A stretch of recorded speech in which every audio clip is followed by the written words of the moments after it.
Вітаю, друзі! Ви бачите, що останнім часом про фронт майже ніхто нічого не каже. Вас це не дивує, але на Заході уважно слідкують за тим, що відбувається, тому що розуміють, удари по НПЗ, удари по тилам Росії дуже важливі, але те, що відбувається на фронті, надважливо. Саме тому Financial Times провела великий аналіз того, що відбувається на фронті. І висновок такий: військова машина Володимира Путіна буксує в епоху безпілотників. Інновації України підривають перевагу Росії у людських ресурсах, але Росія має можливість завдати Україні значної шкоди. На фронті керовані авіабомби, які запускають російські винищувачі, безперервно обстрілюють українські позиції, військову та цивільну інфраструктуру в рекордних обсягах. Я розумію, що по телебаченню і телеграм-каналах не дуже це можна побачити, але те, що відбувається з Херсоном, з Сумами, з Харковом, це страшна ситуація. Гинуть українці, постійні атаки, і, на жаль, виснажене наше ППО, яке не може повністю протидіяти цій загрозі. Нестача систем протиповітряної оборони в Україні також дозволяє російським літакам запускати модернізовані бомби ще радянських часів із ближньої відстані до лінії фронту та вражати українські позиції з тривожною точністю. Я розповідав вже в одному своєму ефірі про те, що відбувається в Констасі, яку атакують в тому числі і кабами, через що нищуть фактично наші позиції. І через що ми 100% зараз втрачаємо, просто втрачаємо перевагу, яка б у нас ще була. На жаль, це не найкраща ситуація, яку не хочуть і або не можуть виправити через помилки, які скоєні значно раніше. Один з військових дав інтерв'ю Financial Times і сказав, вони задають удари всюди, де, на їх думку, можуть перебувати українські позиції. Це заявив виданню один з українських операторів безпілотників, який працює поблизу Слов'янська. Вони зрівнюють усе з землею керованими бомбами, а потім невеликими групами просують піхоту. Ми знищуємо десяток, але комусь одному вдається сховатися. Потім накопичується інше і, зрозуміло, це така тактика. І вона допомогла російським підрозділам просунутися в напрямку Константинівки, яка нині є південною ланкою ланцюга міст, що утворюють важливий оборонний пояс України в Донецькій області. До речі, один з найкращих українських військових оглядачів, пан Мошовець, влучно вказував на всі ці проблеми і пояснював, що буде ще декілька місяців тому. На жаль, ніякої реакції на це не було. Не знаю, в чому причина, може нестача в забезпеченні дронів, може не вистачало людей, але зміни тактики і спроби знайти якийсь варіант протидії росіянам не побачили. Саме тому в Констасі зараз все погано. Водночас за межами Донбасу суттєвого просування російських військ майже не спостерігається. Всі ресурси кинути саме туди. Більше того, українським силам вдалося навіть провести кілька локальних контратак до всього фронту. Є непогані результати на Запорізькому напрямку. Згідно зі звітом Українського військово-дослідного інституту, цього року Росія, ймовірно, застосує понад 75 тисяч керованих авіабомб, і це порівняно з 60 тисячами в минулому році. Таке немале збільшення, 30% плюс. Керовані авіабомби залишаються проблемою, для якої Україна поки не може знайти ефективного рішення. Це визнає Олексій Мельник, колишній підполковник повітряних сил України, а нині керівник аналітичного центру Разумкова в Києві. Протягом останнього місяця Київ тричі зазнавав масованих атак безпілотників і ракет. Зокрема, повітряні сили України стикаються з труднощами у протидії балістичних і гіперзвукових ракет через постійний дефіцит сучасних зенітних боєприпасів. А шахеди, які прилітають, на жаль, не вистачає не зенітних дронів, їх в нас є.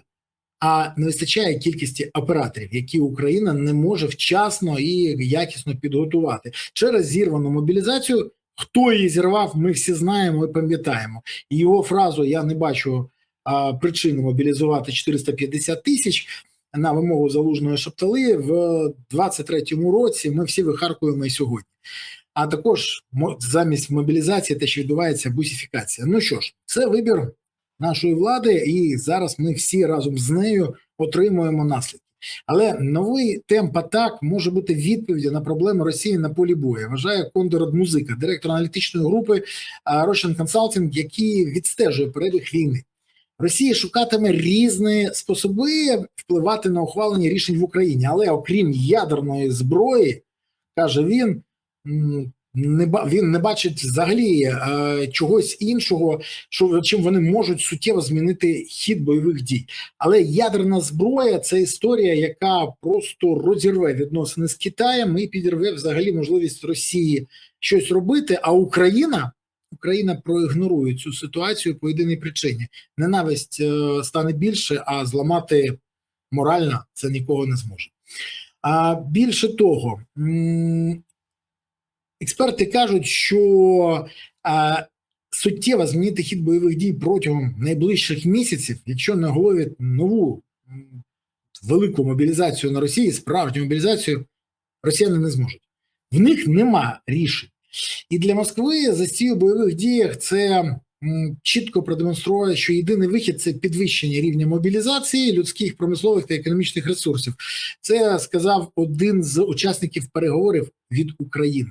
Більше того, в нас це розуміють. Питання лише в тому, якої форми це набуде і як це буде подано суспільству, каже він. Але головна історія в іншому.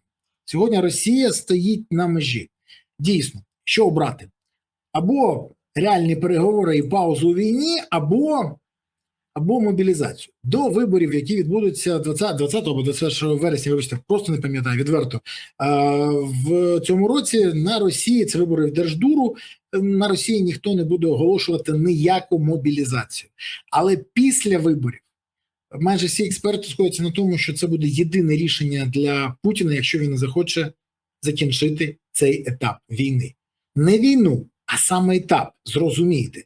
Росія не відмовиться від того, щоб взяти паузу, наприклад, і не закінчити, а перепідготуватися до нового вторгнення, до нового удару, до нової атаки, до нової війни вже за 2, 3, 4, 5, 10, неважливо, але до нового етапу. І отут завдання буде України.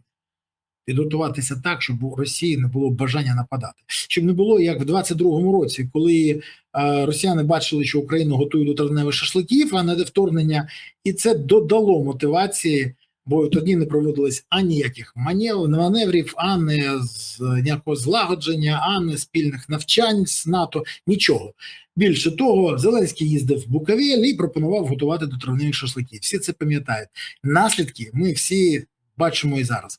Саме тому нова влада, яка буде після закінчення цього етапу війни і виборів, повинна буде сконцентруватися на головному – забезпеченні оборонної міці такого рівня, щоб унеможливити новий напад Росії на Україну. А поки необхідно робити 3 речі. Розуміти, що Росія буде мобілізувати, якщо буде мобілізувати, готуватися до цього, як мінімум готувати пілотів дронів, збільшувати кількість дронів, а як максимум стабілізувати фронт і кинути на це все ресурси. Не двушечку на Москву кидати, а ресурси кидати на посилення обороноздатності України. І тоді можна отримати результат. Ну і, звісно, далі бити по НПЗ і далі бити далекобійними дронами. Бити і не переставати. Це, до речі, доволі сильно заважає Росії. Саме тому хочу вам сказати, що у нас є можливість примусити росіян зайти в серйозні перемовини. Але для цього ще треба багато чого зробити.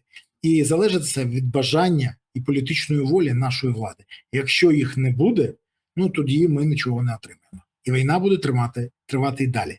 Бо Путін розуміє тільки біль. Дипломатично переконати його, виключно дипломатично, не вдасться.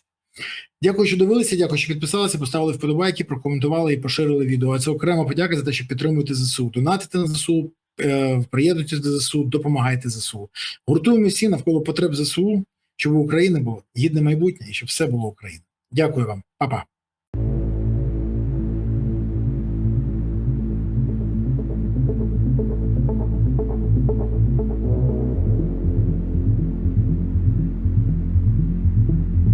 Thank you.